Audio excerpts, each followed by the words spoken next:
Sejam todos bem-vindos a mais uma aula de matemática. Eu sou o professor Irã e a nossa aula de hoje são os postulados da determinação de duas retas, introdução à geometria espacial.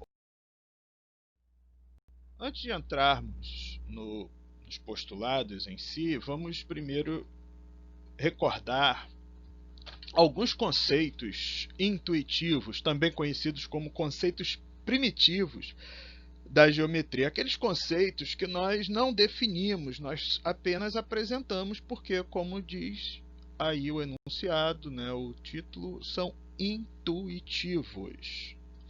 O primeiro conceito é de ponto na geometria. Então, o que é um ponto? A gente não define o que é um ponto. A gente pode exemplificar. Um ponto pode ser uma estrela no céu, pode ser o cruzamento de duas retas. Então, tudo são exemplos de ponto.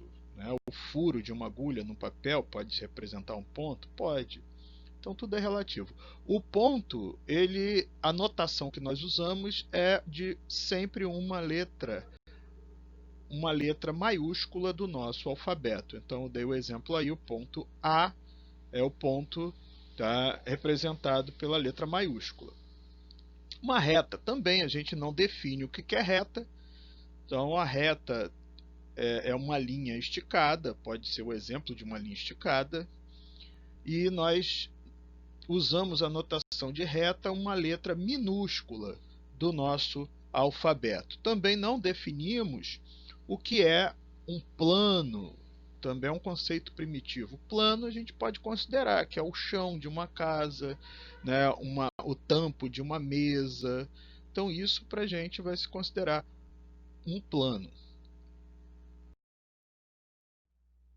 Além dos conceitos primitivos, nós temos proposições intuitivas que são os chamados postulados. Os postulados são afirmações que nós fazemos e, no entanto, nós não demonstramos essas afirmações. Então, o postulado da existência, por exemplo, existem alguns postulados da existência, vamos apresentar dois. Então, primeiro, existe reta. E numa reta, bem como fora dela, há infinitos pontos. Então, estou dizendo que existe um ente matemático chamado reta, e nessa reta, tanto nela quanto fora dela, existem infinitos pontos. Então, por exemplo, eu localizei aí os pontos A, B e C, que são pontos desta reta, e tem os pontos P e Q, por exemplo, que não pertencem a essa reta.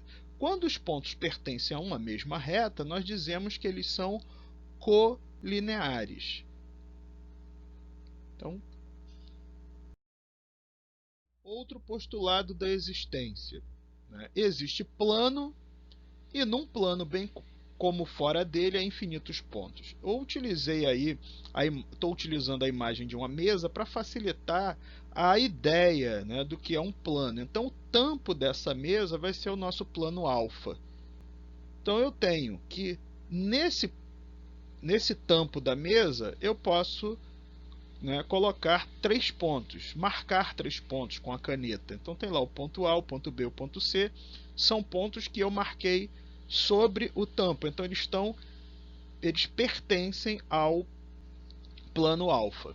Mas também eu poderia considerar que existem pontos tanto acima do tampo da mesa quanto abaixo do tampo da mesa. E aí são pontos que são fora desse plano. Interessante notar o seguinte: quando eu traço um plano, eu divido esse espaço em dois semi-espaços. Um espaço acima desse plano aí, no caso, um subespaço, um semi-espaço, no caso, abaixo do plano. Então, eu diria que os pontos D e E, eles pertencem a semi-espaços distintos, tá? O semi-espaço acima e o semi-espaço abaixo. Claro, se o plano estiver na vertical, pode ser um semi-espaço à direita, à esquerda e tal, mas sempre que eu determino um plano, eu estou limitando dois semi-espaços. Da mesma forma que nós falamos em relação à reta, se eu tenho 3 pontos que pertencem a um mesmo plano, aqui saiu errado, é um mesmo plano, plano, então eles são chamados de coplanares. Postulado de determinação.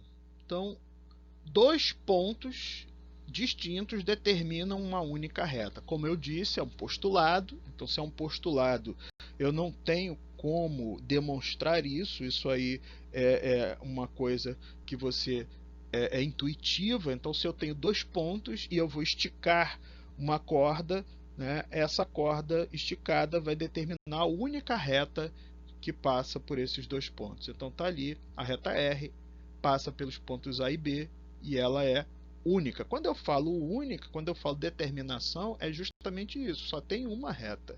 Não tem infinitas retas que passam por A e B. Dados três pontos não colineares, existe um e apenas um plano que os contém. Também é um postulado. Então, se eu tenho três pontos A, B e C, e nota que eles não estão alinhados, eles não são colineares, eu só tenho um plano que passa pelos três pontos ao mesmo tempo. Tá?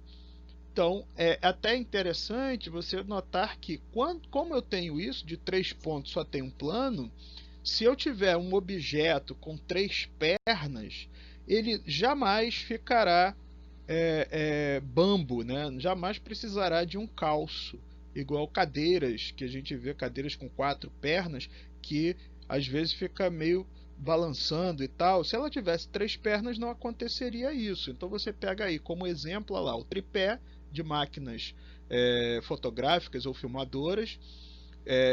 É um tripé justamente para isso, para que não haja a possibilidade da trepidação.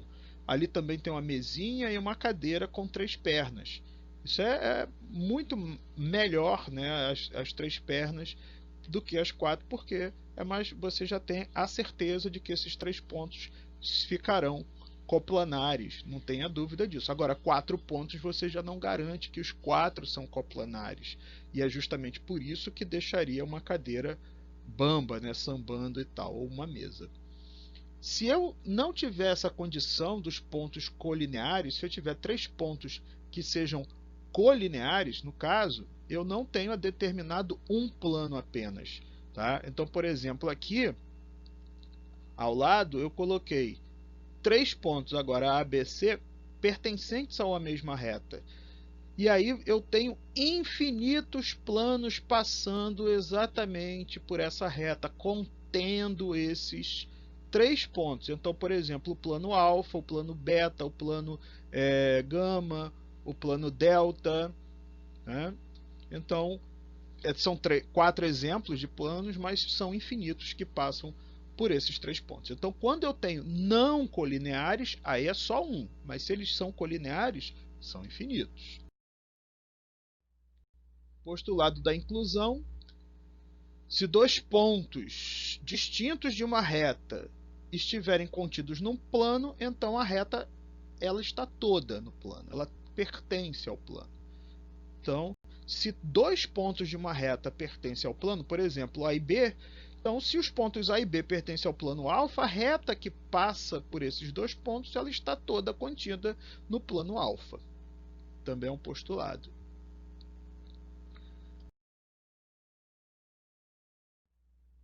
Postulado das paralelas, postulado de Euclides, dados um ponto e uma reta, né, um ponto exterior a essa reta, né, existe e é a única reta que passa por P e é paralela a R. Tá? Então, considerando um ponto exterior à reta R, só existe uma reta paralela a R que passa pelo ponto P. Só uma. Se o ponto P pertencer à reta R, aí vai ser uma reta coincidente, vai ser a própria reta R, claro, mas externa vai ser só uma paralela, só existe uma. E essa foi a nossa aula de hoje. Um grande abraço a todos e até a próxima.